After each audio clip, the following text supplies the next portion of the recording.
Hello সবাইকে, আমরা দীঘা যাচ্ছি এবং দীঘা যাওয়ার পথে আমরা সেরি পাঞ্জাবে একটু চা কফি খাওয়ার জন্য দাঁড়িয়েছিলাম। তারপর আবার দীঘা যাওয়ার জন্য রওনা দিলাম। গাড়িতে তো ওরা চারজনেই ঘুমিয়ে পড়েছিল। তারপর দীঘা গিয়ে পৌঁছে আমরা রুমে একটু রেস্ট করছিলাম। কিছুক্ষণ রেস্ট করে আমরা চলে গেলাম সুইমিং পুলেতে তো আমরা খুব নাচানাচি করেছি, খুব আনন্দ করেছি, খুব মজা করেছি। মানে এতটাই আনন্দ হয়েছে যে পুল থেকে ওঠার পরেও আমাদের নাচানাচি আর বন্ধ হচ্ছিল না। তাই পুল থেকে উঠেও আমি আর আমার বর মশাই একটু নেচে নিলাম। তারপর বিকালে একটু খাওয়া দাওয়া করার পর বেরিয়েছিলাম ওল্ড দীঘাতে যাওয়ার জন্য, কিন্তু বৃষ্টির জন্য যেতে পারিনি। সেই জন্য আমার বর আমাদের সবাইকে চা দিচ্ছিল।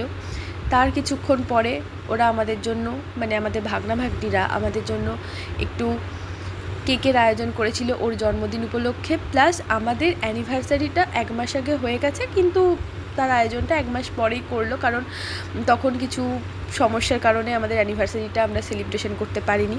তার কিছুক্ষণ পর আমার বরমশাই একটু শাহরুখ খানের পোজ দিয়ে ছবি তুললেন, ভিডিও করলেন। তারপরে আমার বরমশাই এবং সন্দেশ আর লাড্ডু 3 জনে মিলে একটু নেচে নিলেন, আর আমি আর চিনি দুজনে মিলে ওদের নাচগুলো দেখছিলাম, কীর্তিকলাপ দেখছিলাম। এইভাবেই আমাদের সারা দিনটা কেটে গেল। দীঘার প্রথম দিনটা আমাদের এইভাবেই কাটলো।